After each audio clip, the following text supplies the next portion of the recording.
Vi har valgt at interviewe en elev fra første dag omkring, hvordan det var at starte på gymnasiet, og hvad forskellen er på folkeskolen og gymnasiet. Hvordan var det at starte i første dag på Greve Gymnasium? Jo, i starten var det lidt svært, fordi jeg ikke kendte nogen, og jeg sad lidt for mig selv og var sådan en loner-type, men efter noget tid, så blev klassen stille og roligt rystet mere sammen. Ja. Hvordan fungerer klassen sammen?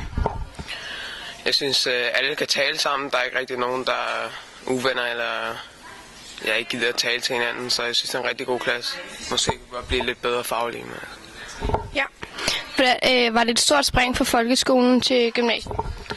Ja, da jeg før gik på en lille skole med kun 200 elever, så er det et stort spring, når der er 1000 her. Og lærerne er også lidt mere seriøse her. Hvad med det faglige niveau? Som jeg sagde før, var det blev lidt sværere, vil jeg sige, men det er ikke noget problem indtil videre. Okay. Vi har spurgt Laura om, hvordan hun synes, det faglige spring er fra folkeskolen til gymnasiet. Hvordan er undervisningen på Greve Gymnasium? Generelt synes jeg, at undervisningen er meget god, men det afhænger meget af, hvilke fag det er. Har du ændret yndlingsfag siden folkeskolen? Ja, jeg synes, biologi og samfundsfag er blevet en del mere spændende, end det var i folkeskolen. Hvad synes du om lærerne og deres undervisningsmetode? Nogle lærere er utrolig spændende og dygtige og formår at gøre undervisningen god, hvor andre, der kan det godt være virkelig kedeligt. Synes du, der er for mange lektier? Nogle uger kan det være rigtig mange lektier, og andre uger er der næsten ikke noget, så det kan godt være lidt svært at svare på. Er det forskelligt fra fag til fag, hvor mange lektier der er? Ja, i engelsk og matematik er der en del flere afleveringer, end der er i nogle af de andre fag. Kan du få din hverdag til at hænge sammen med alle lektierne? Ja, det kan jeg sagtens. Hej Tobias, undskyld at forstyrre midt i kampen, men jeg har lige nogle spørgsmål. Ja, det gør godt. Hvordan er det sociale i klassen? Det går rigtig godt. Det bliver begyndt at lande. Har klassen lavet noget socialt sammen? Ja, vi har haft klassefest.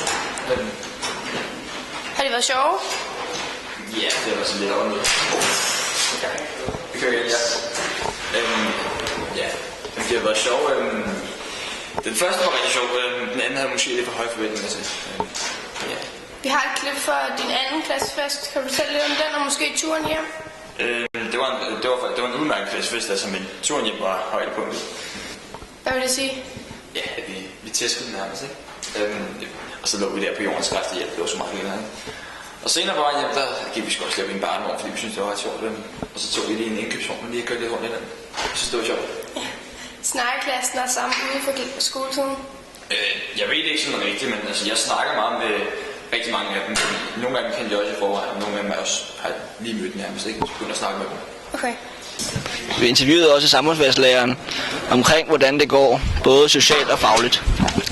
Hvad synes du om første A som klasse, både fagligt og socialt?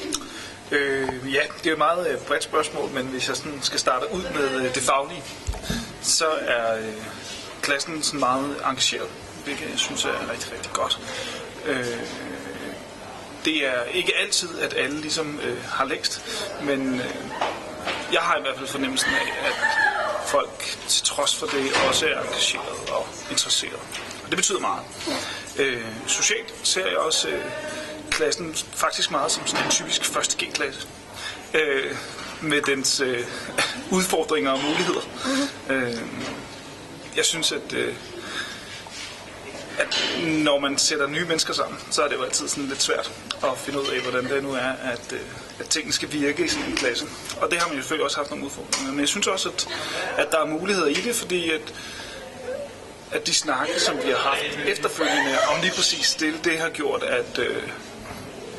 at jeg synes, at der er kommet sådan en bedring.